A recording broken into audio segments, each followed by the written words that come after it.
Hello friends, मैं आपका friend विजय स्वागत करता हूं अपने यूट्यूब चैनल जिसका नाम है ITA टेक्निकल स्टडी। फ्रेंड्स, हमने प्रीवियस क्लासों में बैटरी सेल के बारे में पढ़ा था। बैटरी सेल किस किस टाइप के होते हैं। हमने लास्ट क्लास में क्या पढ़ा था, लेड एसिड सेल के बारे में पढ़ा था। फ्रेंड्स, अगर अभी तक आप हमारे चैनल को सब्सक्राइब नहीं किया है तो चैनल को सब्सक्राइब कीजिए और लेटेस्ट वीडियो लेने के लिए पास में बेल आइकन है उसको जरूर दबाइए, क्योंकि नई वीडियो जब भी अपलोड करता हूँ तो आपके पास उसका नोटिफिकेशन आ जाए। इसके लिए पास में बेल आइकन है, सब्सक्राइब बटन के पास में उसको प्रेस कीजिए। तो फ्रेंड्स, अभी तक वीडियो आपने सब्सक्राइब नहीं किया चैनल को हमारे, तो सब्सक्राइब कीजिए ITA टेक्निकल स्टडी को। फ्रेंड्स, शुरू करते हैं आज की वीडियो।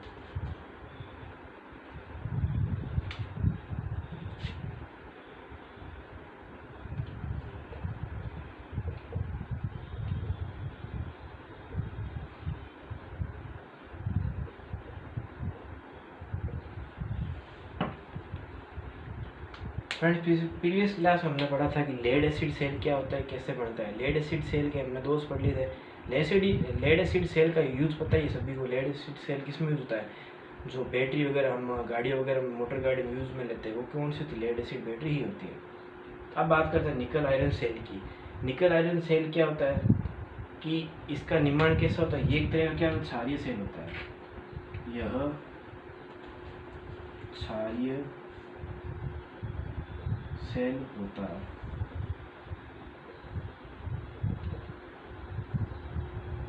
इसका पात्र स्टील का बना होता है। स्टील का बना होता है। फ्रेंड्स, कई बार क्वेश्चन पूछ लेता है कि जो निकल आयरन सेल का जो पात्र है वो किससे बनाते हैं। तो पात्र किससे बनता है, स्टील से बनता है। अब इसमें जो उसकी जो प्लेटें होती है किसकी बनती है, निकल की। धनात्मक प्लेट, इसमें धनात्मक प्लेट निकल की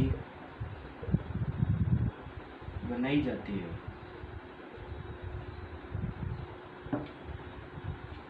धनात्मक प्लेट क्या बनाती है, निकल की। होता क्या फ्रेंड्स, एक्चुअल में जो स्टील की जो प्लेट होती है उसके ऊपर क्या करते हैं, निकल का आवरण चढ़ाते हैं। तो उससे ही वो क्या करती है, प्लेट किसका काम करती है, धनात्मक प्लेट का काम करती है। तो इसमें धनात्मक प्लेट का काम बनाया जाता है। इसमें क्या करते हैं साथ में कि निकल हाइड्रेट का चूर्ण भी बढ़ता है इसमें साथ में। अब इसमें क्या करते हैं हम, कुछ पॉकेट्स बने जाती है। पॉकेट्स क्या होती है, जैसे छड़ वगैरह डालते हैं उसमें साथ में एक पॉकेट्स बनी जाती है। इस तरह की पॉकेट्स होती है। इसमें आपको सेल बनूंगा तो उसके बीच में हम क्या करते हैं, FeOH2 का चूर्ण भरते हैं। वो चूर्ण किसका काम करता है, नेगेटिव का काम करता है। इसमें FeOH2 का यानी कि फेरस हाइड्रेट का चूर्ण भरा जाता है। चूर्ण भराता है जो कि ऋणात्मक प्लेट का कार्य करता है।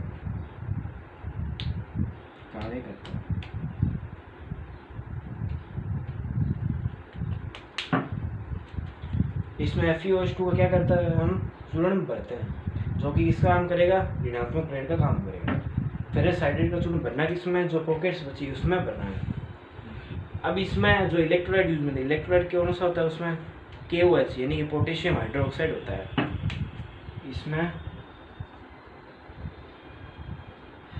KOH या फिर लिथियम हाइड्रोक्साइड लेते हैं, LiOH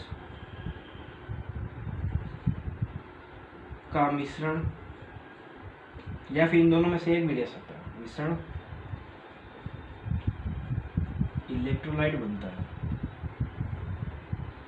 इलेक्ट्रोलाइट बनता है। देखिए फ्रेंड्स, निकल आयरन सेल कौन सा होता है, यह एक क्षारीय सेल होता है। पात्र किसका बनता है, स्टील का। जो धनात्मक प्लेट जो है, पॉजिटिव प्लेट किसकी बनती है, निकल की। अब क्या करते हैं, इसमें फेरस हाइड्रोक्साइड या फेरस हाइड्रेट का चूर्ण भरते हैं। वो किसका काम करता है, ऋणात्मक प्लेट का काम करता है। और इलेक्ट्रोलाइट किसका बनता है, पोटेशियम हाइड्रोक्साइड का या फिर लिथियम हाइड्रोक्साइड का जो मिश्रण होता है वो इलेक्ट्रोलाइट बनता है।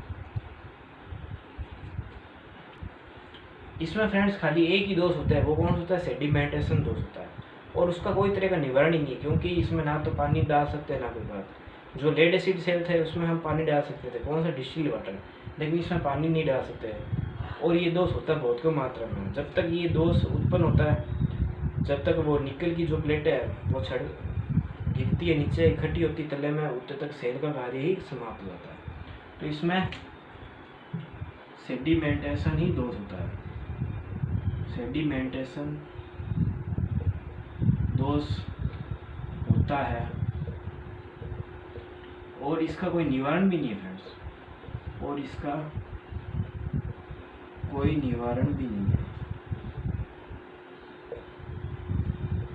निवारण भी नहीं है। विद्युत बल देख लेते हैं कितना प्राप्त करता है।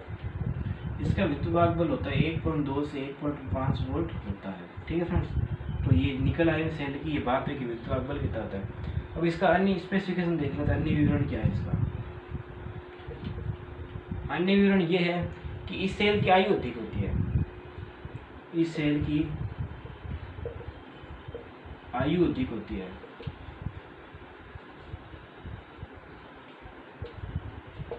और दूसरी बात इसमें दोष कम होता है, इसमें दोष कम होता है। लेकिन इसका एक नुकसान भी सेल का, इससे प्राप्त ईएमएफ क्या होता है, वो कम होता है, इससे प्राप्त ईएमएफ कम होता है। तो फ्रेंड्स हमने अभी पढ़ा कि निकल आयन सेल क्या होता है, किसका बनता है। निकल आयन सेल में क्या होता है, निकल की प्लेट बनती है, इसमें क्या होता है, निकल हाइड्रेट का चूर्ण भरा होता है, और साथ में हम कुछ पॉकेट्स बनाते हैं, पॉकेट्स में क्या भरते हैं, फेरस हाइड्रोक्साइड का चूर्ण भरता है, फेरस हाइड्रेट का, सॉरी। तो वो चूर्ण किसका काम करता है, नेगेटिव प्लेट का। इलेक्ट्रोलाइट के रूप में किसका यूज करते हैं, इलेक्ट्रोलाइट के रूप में हम यूज करते हैं किसका, लिथियम हाइड्रोक्साइड का। ठीक है फ्रेंड्स, इसका विद्युत बल कितना होता है, 1.2 से 1.5 वोल्ट होता है। विवरण कितना होता है, सेल का अधिक होती है इसकी, इसमें दोष क्या होता है, कम होता है, और प्राप्त ईएमएफ भी क्या होता है, कम होता है। अब इसका हम डायग्राम देख लेते हैं। ये फ्रेंड्स हमारे पास क्या है, निकल आयन सेल है, इसकी कौन सी प्लेट है, ये नेगेटिव प्लेट है और ये पॉजिटिव प्लेट है। यहाँ पर क्या होंगे, यहाँ पर पॉकेट्स बने, पॉकेट्स में क्या भरेंगे, निकल हाइड्रेट NiOH2 का चूर्ण भरा था।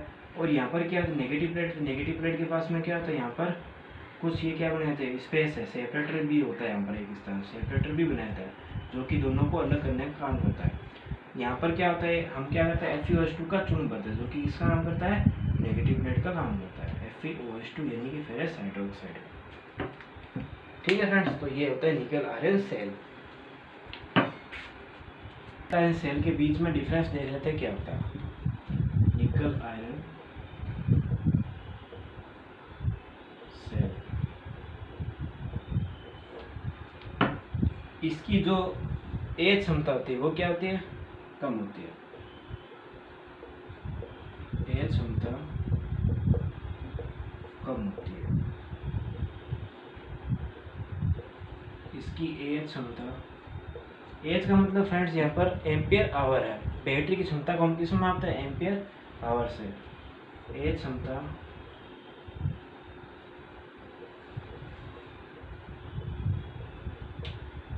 अधिक होती है।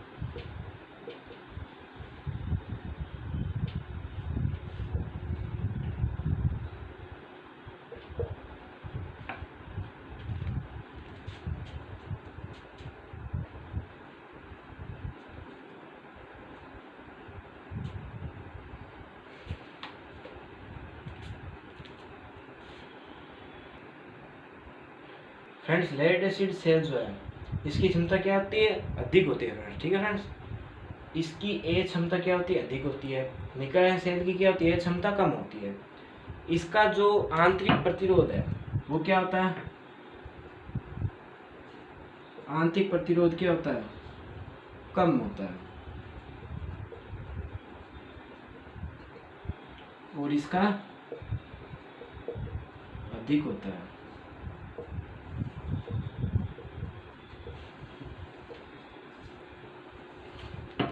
इसका आंतरिक प्रतिरोध क्या होता है, कम होता है, इसका अधिक होता है। इसका ईएमएफ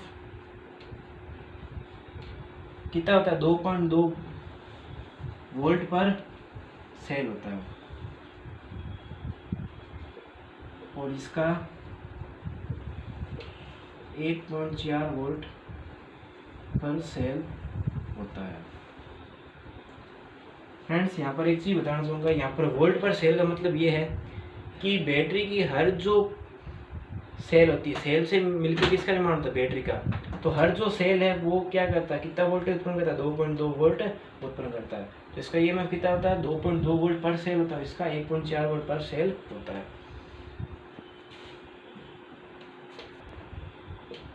चार्जिंग के समय कोई गैस नहीं निकलती।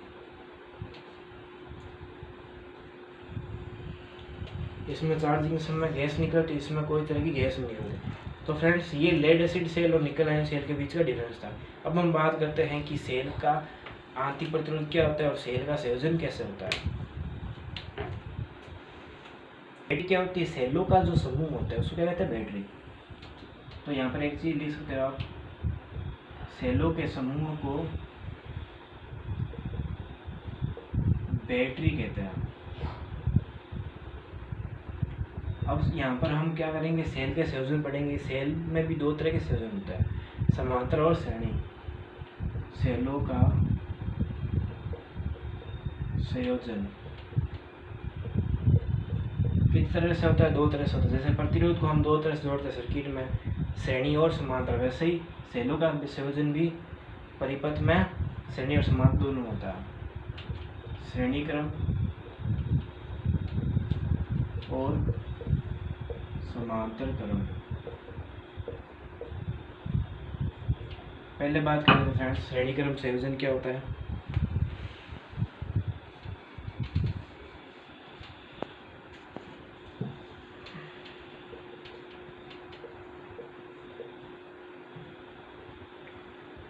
फ्रेंड्स, श्रेणी क्रम संयोजन हम किस लिए करते हैं सेल में, श्रेणी क्रम का मतलब क्या होता है, पहले तो ये चीज देख लेते हैं। मान लीजिए हमारे पास एक सेल है,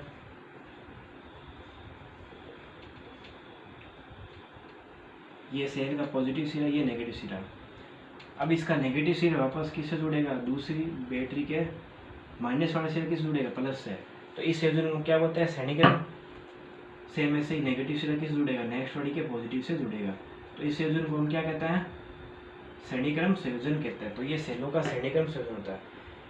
जो बैटरी का माइनस सिरा है वो अगली बैटरी के प्लस सिरे से, और इसका माइनस वाला दूसरा टर्मिनल। यानी कहने का मतलब ये है कि किसी सेल का वह संयोजन जिसमें बैटरी का जो ऋणात्मक सिरा है दूसरी बैटरी के प्रथम सिरे से जुड़ा है, और दूसरी से बैटरी का जो द्वितीय सिरा है वो तीसरी बैटरी के प्लस सिरे जुड़े है, यानी वो क्या होता है, श्रेणी क्रम संयोजन होता है। ठीक है फ्रेंड्स, तो आप ऐसे साधारण भी समझ सकते हो कि ये जो बैटरी का जो दूसरा सिरा है, पहली बैटरी का जो दूसरा सिरा है वो दूसरी बैटरी के पहले सिरे से जुड़ेगा, तो इसको हम क्या कहते हैं, श्रेणी क्रम संयोजन कहते हैं।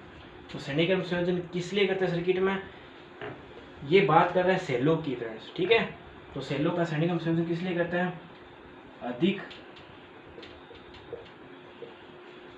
विद्युत वाहक बल प्राप्त करने के लिए सेलों को श्रेणी क्रम में जोड़ता है। सेलों को श्रेणी क्रम में जोड़ता है। अगर हमारे को सर्किट में ईएमएफ अधिक लेना है तो सेलों को श्रेणी क्रम में जोड़ता है। लेड एसिड जो सेल होता है उसमें भी हम क्या करते हैं, सेलों को श्रेणी क्रम में जोड़ते हैं, जिससे क्या होता है, टोटल ईएमएफ हमारे को जुड़ के प्राप्त होता है। ठीक है फ्रेंड्स, तो ई टोटल कितना होता है, एन डॉट टी के बराबर होता है टोटल। ठीक है फ्रेंड्स, अब यहाँ पर हम बात कर लेते हैं कि सेल से जो प्राप्त होती है करंट क्या होती है। ठीक है फ्रेंड्स, तो इससे करंट जो कितनी प्राप्त होगी, करंट का हमारे पता है फॉर्मूला क्या होता है, ओम के नियम से I बराबर V/R होता है। तो I बराबर क्या हो जाएगा, तो हम फॉर्मूला देख लेते हैं कि इससे ईएमएफ कितना रहता है। तो इससे टोटल ईएमएफ कितना रहता है, यूज में ई टोटल बराबर क्या होता है, एन डॉट में ई के बराबर क्या लेते हैं हम इससे वोल्टेज लेते हैं, क्योंकि सारा जो वोल्टेज अगर मान लो 9 वोल्ट की बैटरी है हमारे पास में, तो श्रेणी क्रम में जोड़े 9 9 9, तो 9 9 18 9 3 27 27 वोल्ट प्राप्त होगा। तो एन डॉट ई के बराबर होगा। अगर रजिस्टेंस पूछ ले सेल का तो क्या होगा, एन डॉट में आर। अगर इसकी करंट पूछ ले हमारे को, तो करंट क्या होती है, आई बराबर सेल से प्राप्त करंट क्या होगा, आई बराबर वी अपॉन आर होता है ओम के नियम से। तो आई बराबर क्या हो जाएगा, वी बटा आर होता है हमारे को, पता है वी बटा आर। तो वी की जगह वी की ये वैल्यू मैं समझ सकता हूँ, यहाँ पर एन डॉट ई होगा, एन डॉट में ई अपॉन में आर की वैल्यू किसके बराबर होगी। सर्किट में हमारे पास में ये भी चीज़ है, स्मॉल आर भी है। स्मॉल आर क्या है, सेल का आंतरिक प्रतिरोध है। तो ये क्या होगा, एन डॉट में आर प्लस में आर। ठीक है फ्रेंड्स, ये यहाँ पर v बटे में और ओम के नियम से है, आई बराबर v बटा आर होता है। यहाँ पर v की वैल्यू क्या है, एन डॉट ई आएगी, क्योंकि ई टोटल पता है अपने को क्या होता है। v यहाँ पर क्या है, टोटल ईएमएफ है। v क्या है, टोटल ईएमएफ है। टोटल ईएमएफ क्या है, एन डॉट में ई। तो एन डॉट ई आया बटे में, अब ये n dot r plus r क्यों है, क्योंकि आर तो क्या है, सर्किट का खुद का क्या है, प्रतिरोध है। सर्किट का जो बाहरी हम क्या कर रहे उपकरण जोड़ रहे हैं, बाहर से कुछ भी हम क्या कर रहे उपकरण जोड़े, जैसे कि हमने मान लो एक हमारे पास क्या खिलौना वाली क्या है, खिलौना हमारे पास में खिलौना क्या हो रहा है, उसका खिलौना भी एक अपने प्रतिरोध है, क्योंकि बैटरी से चल रहा है, तो उसके लिए क्या प्रतिरोध लोड है, तो वो लोड का प्रतिरोध गया आर टोटल। और ये एन डॉट आर क्या है, सेल का खुद का आंतरिक प्रतिरोध है। ठीक है फ्रेंड्स, तो एन डॉट में आर प्लस में आर, ये इसका करंट का फॉर्मूला है। एन डॉट में ई अपॉन में आर, एन डॉट में आर प्लस में आर, तो ये इसकी करंट का फॉर्मूला है। अब बात करते हैं सेलों के संयोजन में समांतर की। सेलों का संयोजन हमने श्रेणी क्रम पढ़ लिया था। अब बात करते हैं समांतर क्रम संयोजन। श्रेणी क्रम हमने पढ़ लिया था। श्रेणी क्रम का करंट का क्या सूत्र होता है, आई बराबर एन डॉट में ई बटे में एन डॉट में आर प्लस में आर, वो करंट का फॉर्मूला होता है। अधिक ईएमएफ लेने के लिए सेल को किस क्रम में जोड़ते हैं, श्रेणी क्रम में जोड़ते हैं। अधिक ईएमएफ लेने के लिए ये फ्रेंड्स क्वेश्चन पूछा जा चुका है एग्जाम में कई बार, डीएमआरसी के पेपर में पूछा जा चुका है कि सेल का श्रेणीक्रम संयोजन क्यों किया जाता है, अधिक ईएमएफ लेने के लिए। अधिक ईएमएफ लेने के लिए सेल को किस क्रम में जोड़ते हैं, श्रेणी क्रम में। और अधिक धारा लेने के लिए किस क्रम में जोड़ना चाहिए, उसको समांतर क्रम में। तो नेक्स्ट हमारे पास क्या है, समांतर क्रम है। तो पहले बात कर लेते समांतर क्रम होता क्या है। ये हमारे पास एक क्या है, सेल है भाई, ये 2 ये 3, ठीक है फ्रेंड्स। ये पॉजिटिव से ये नेगेटिव, ये पॉजिटिव ये नेगेटिव, पॉजिटिव ये नेगेटिव, सारे कॉमन हो गए। तो ये क्या होगा, समांतर क्रम हो गया भाई। समांतर क्रम मतलब क्या होता है कि पॉजिटिव पहली जो बैटरी या सेल है उसका प्रथम सिरा दूसरी वाले के प्रथम सिरे से दूसरी वाली के क्या हो जाए, प्रथम सिरे से जुड़ जाए, दूसरी वाली के प्रथम सिरे से जुड़ जाए, और दूसरी वाली का जो प्रथम सिरा है वो तीसरी वाली के भी प्रथम से जुड़ जाए, तो क्या होता है, समांतर क्रम संयोजन होता है। समांतर क्रम संयोजन क्या होता है कि प्लस वाला सिरा दूसरी वाला के भी प्लस वाले से जुड़ेगा, और नेगेटिव सिरा तो नेगेटिव जुड़ेगा ही, इसका पॉजिटिव ये इसके पॉजिटिव से जुड़ेगा। श्रेणी क्रम में क्या होता है कि उसका जो पॉजिटिव है, यानी कि जो पहली जो बैटरी उसका जो नेगेटिव है वो दूसरी बैटरी के पॉजिटिव से जुड़ता है, तो ऐसा होता है श्रेणी क्रम में। ये होता है फ्रेंड्स, ये हमारे पास पॉजिटिव सिरा, ये नेगेटिव है। अब ये नेगेटिव सिरा किससे जुड़ेगा, दूसरी और बैटरी के पॉजिटिव सिरे से जुड़ता है, तो नेगेटिव पॉजिटिव जुड़ता है, और इसमें ये क्या होता है, पॉजिटिव पॉजिटिव जुड़ता है, तो ये क्या होता है, समांतर क्रम होता है। अब समांतर क्रम में क्यों जोड़ते हैं सेल को, देख लेते हैं। अधिक मान की धारा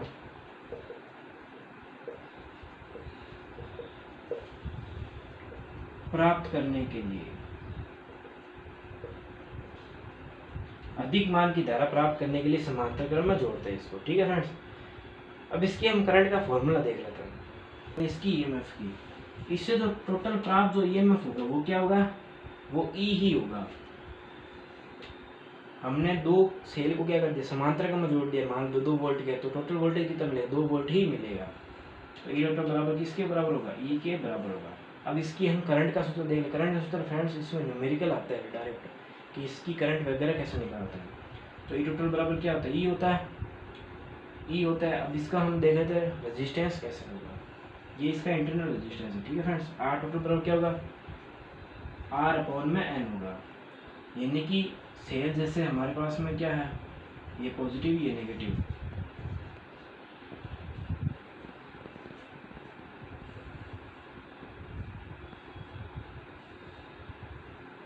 तो टोटल जो रेजिस्टेंस है वो क्या हो रहा है, डिवाइडेशन हो रहा है R अपॉन में N के बाद में। ठीक है फ्रेंड्स,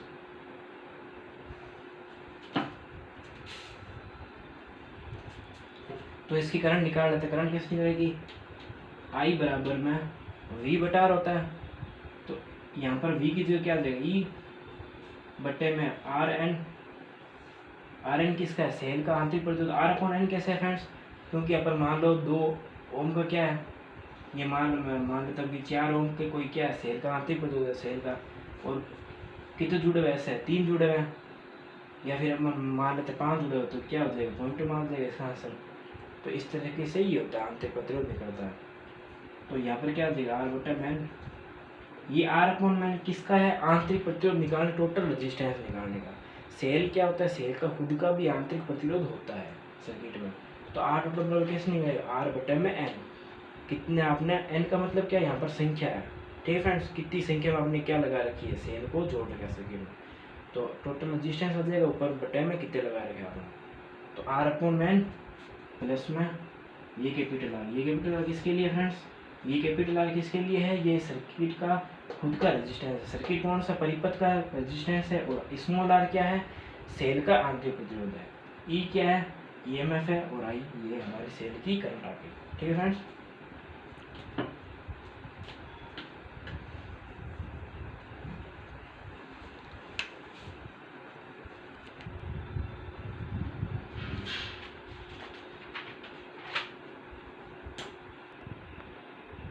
अब फ्रेंड्स बात कर लेते हैं आंतरिक प्रतिरोध। सेल का आंतरिक प्रतिरोध क्या चीज होती है,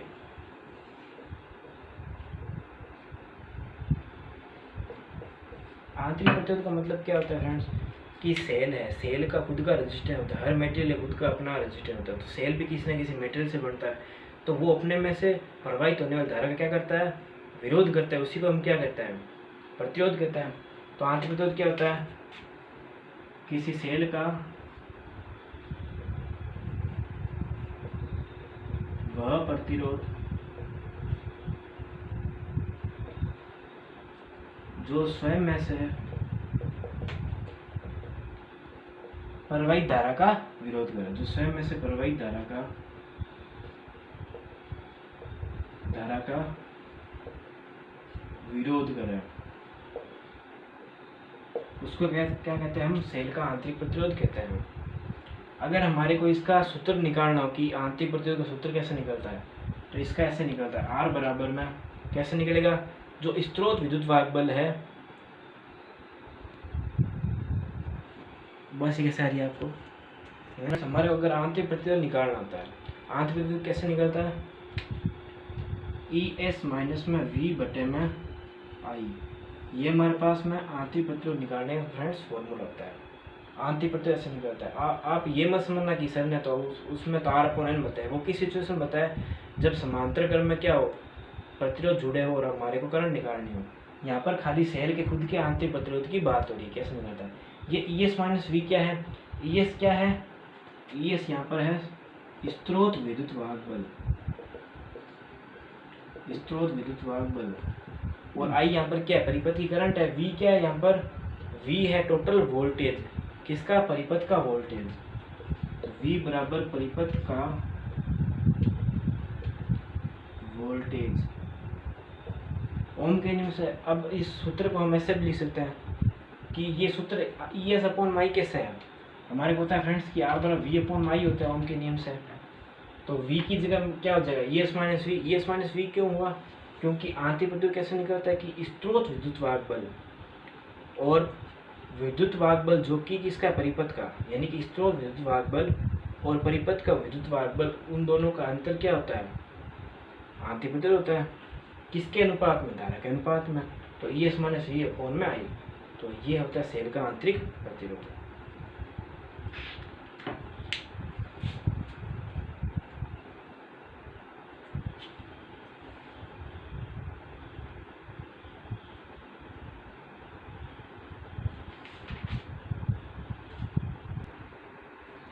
तो फ्रेंड्स उम्मीद है आपको हमारी वीडियो अच्छी लगी होगी। अगर फ्रेंड्स वीडियो पसंद आया है तो हमारे चैनल को सब्सक्राइब कीजिए। अगर चैनल सब्सक्राइब कर चुके हैं तो लाइक कीजिए, कमेंट्स कीजिए और शेयर कीजिए। अगर कोई भी रिलेटेड आपको प्रॉब्लम्स लगे तो कमेंट कीजिए मुझे, जो भी आपको डाउट लगे। तो ठीक है फ्रेंड्स, चलते हूँ। अगर अभी तक चैनल को आपने सब्सक्राइब नहीं किया तो सब्सक्राइब कीजिए ITI टेक्निकल स्टडी। ठीक है फ्रेंड्स, जय हिंद।